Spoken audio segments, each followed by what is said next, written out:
أعوذ بالله من الشيطان الرجيم. بسم الله الرحمن الرحيم. أولم يهد للذين يرثون الأرض من بعد أهلها أن لو نشاء أصبناهم بذنوبهم ونطبع على قلوبهم فهم لا يسمعون.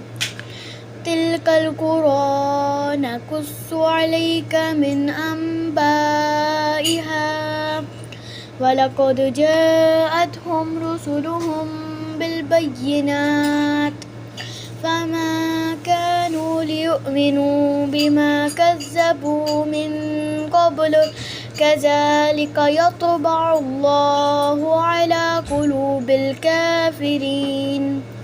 وما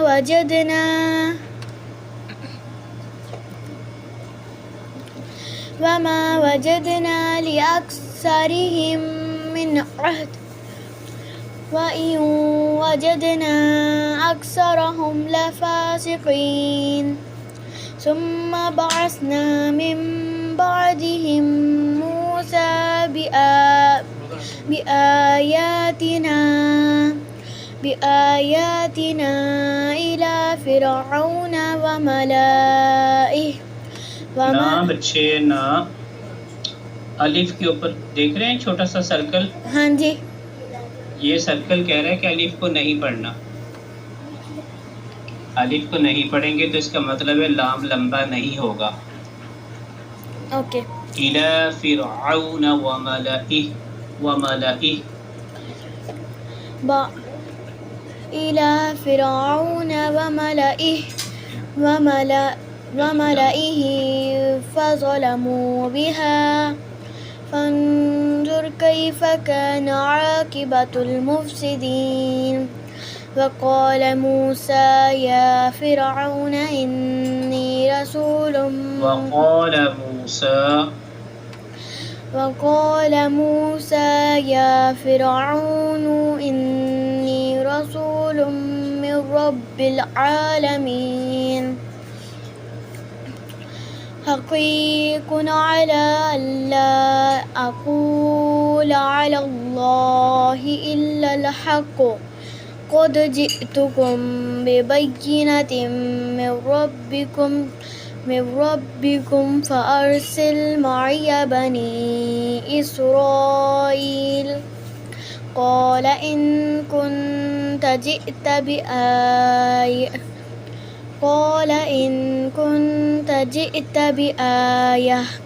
بآية فأت بها إن كنت من الصادقين. فألقى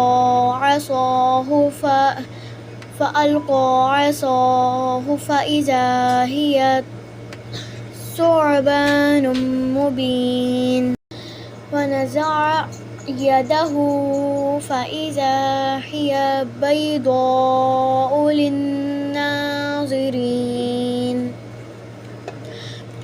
قال الملأ من قوم فرعون إن هذا لساحر عليم يريد أن يخرجكم من أرضكم فماذا تأمرون. قالوا أرجه وأخاه وأرسل في المدائن حاشرين يأتوك بكل ساحر عليم. فجاء السحرة فرعون قالوا إن لنا لأجرا إن كنا نحن الغالبين. قال نعم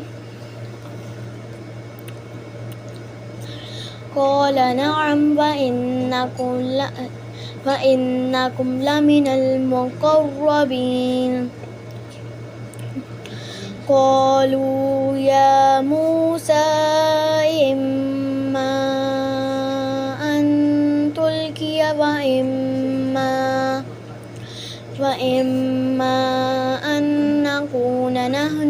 ملقين قال ألقوا فلما ألقوا سحروا أعين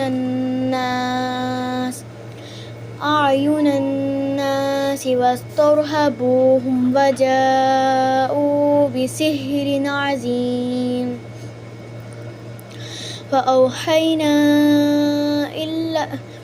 وأوحينا إلى موسى أن ألق عصاك فإذا هي تلقف ما يأفكون فوقع الحق وبطل ما كانوا يعملون فغلبوا هنالك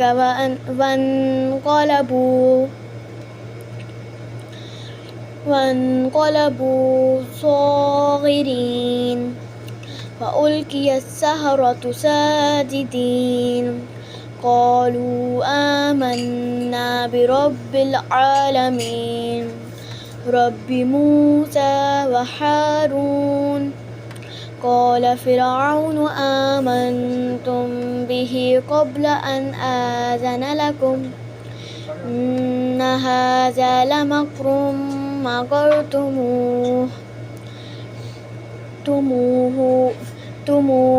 في إن هذا لمكر مكرتموه في المدينة لتخرجوا منها أهلها فسوف تعلمون إن هذا لمكر مكرتموه في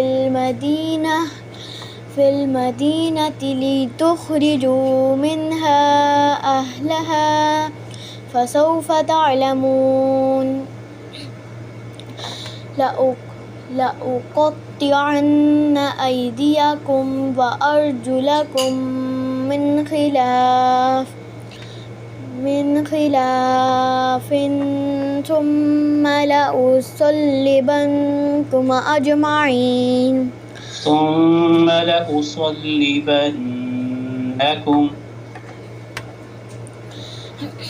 ثم لأصلبنكم أجمعين قالوا إنا إلى ربنا منقلبون وما تنقم منا إلا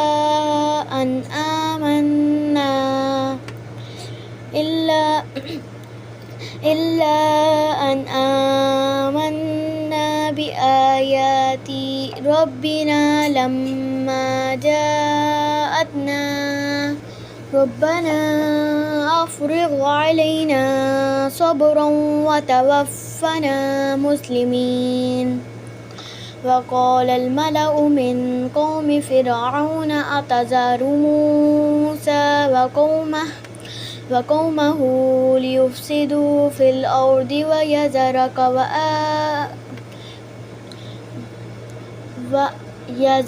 وآلهتك قال سنقتل أبناءهم ونستحيي نساءهم وإنا فوقهم قاهرون قال موسى لقومه استعينوا